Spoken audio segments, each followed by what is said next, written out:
All right, everybody. Hope you're all doing well. This is just a quick update on the build, and I am getting so close to being finished. So let me touch base what I've done in the last week and go from there. So starting over here, last week I had all of the framing for the cabinetry in place. As you guys can see now, I did the face frames right there, which would be all of this stuff, because if you guys remember, it was just the laminated framing section. We got the wall all sheathed in. Got the switch down there for the diesel heater and what will be the monitor.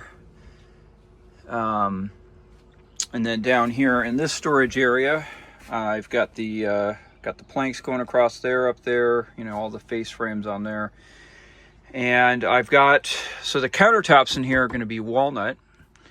Thanks to a friend of mine, Dave. He gave me a bunch of walnut he had acquired. And so again, this is obviously not laminated together. I just cut it for now, set it in place.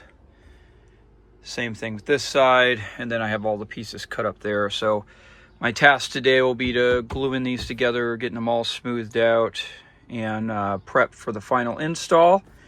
But my favorite is that contrast between that dark brown and the fabric in the wall, the light colored cedar, and then the walnut. Right here, the walnut doesn't look too dark, but I'll put that oil, that hard wax oil finish on there, that Osmo stuff, and that will darken it up roughly about like this. It's got a little bit of dust on it, but this is the walnut I use for the frame of the couch here.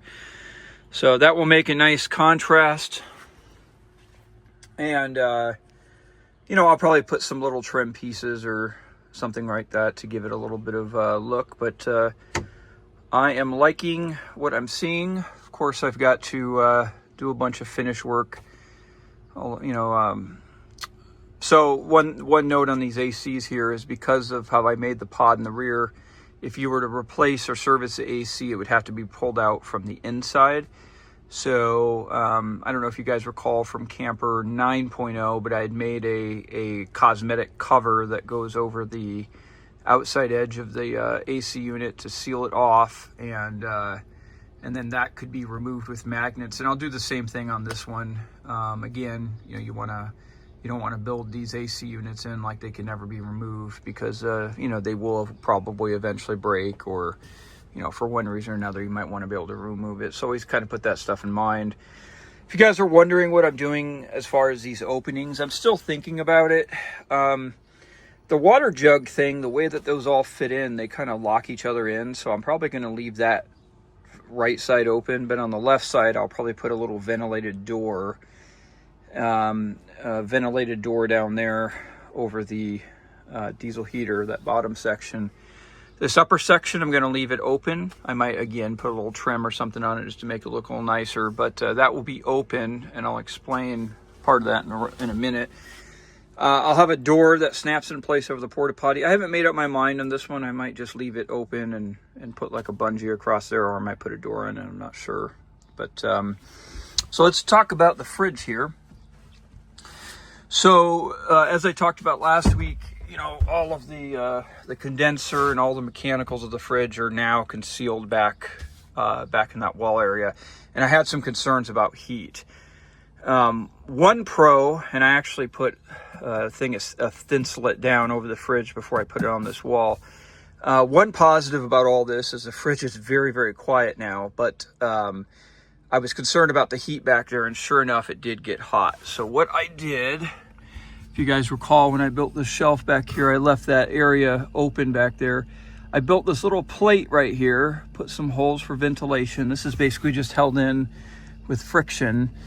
And then I put a computer fan on here. And then I put a thermal switch, as you guys can see there. So what will happen is that fan, it's not running right now, but that fan, I think I have it set for about roughly about 110 degrees or 112 degrees Fahrenheit. The fan will kick on, and then it will run, well, I'll just put it this way. The fan kicks on at 44 degrees Celsius. There's no way to change between Fahrenheit and Celsius on these on this particular thermal switch, but it will kick on at 44 degrees Celsius and then run until it gets down to 42 degrees Celsius. And of course, if it stays above that 44 or it never gets back down to 42, it will just continuously run. But that had made a huge difference. And you guys heard me mention putting a ventilated cover here. It's a little hard to describe, but there is an open cavity from inside of here all the way up into here. So when this thing is actually, when that fan is running, you know, it can pull. Actually, the fan just kicked on. Let's see if you guys can hear it. Yeah, that fan just kicked on. But it essentially is pulling air down from below and up there. I mean, it's not a huge volume, but you can actually feel it.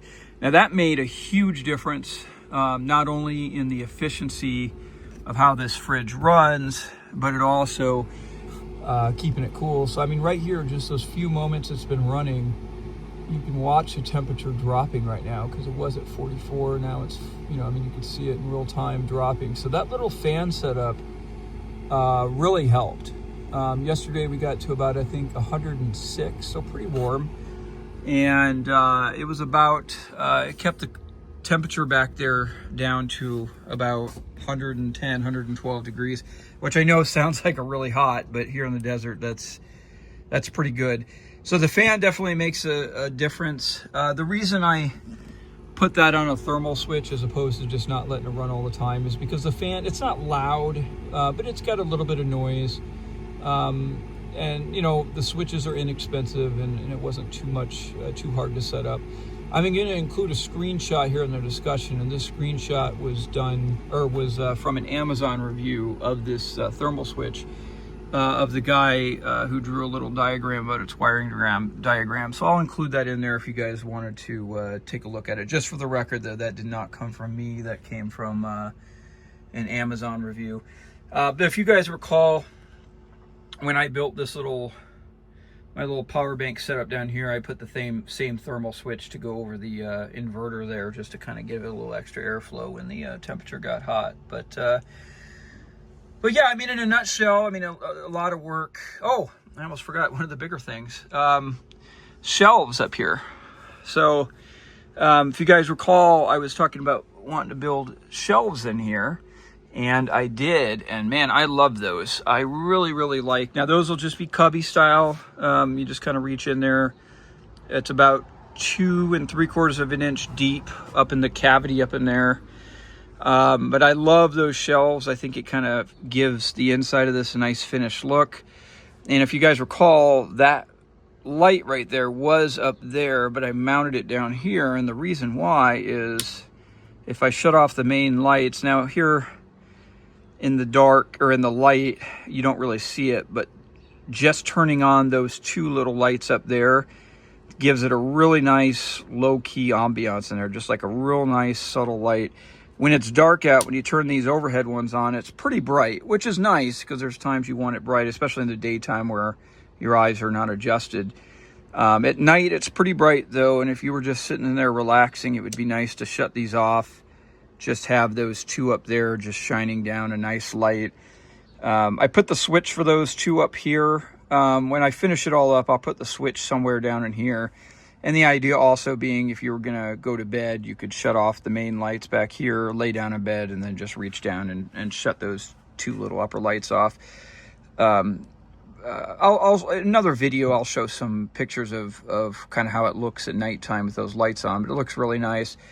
But these upper shelves, just made out of cedar. I essentially just kind of built them in place. Really strong, a lot of extra storage, and I think it just gave the inside of this just a nice, complete look. So, getting so close to being done. You know, who knows? Maybe another week. I said that last week, I think. But anyways, hope you guys are all doing well. Let me know what you think, and talk to you guys later.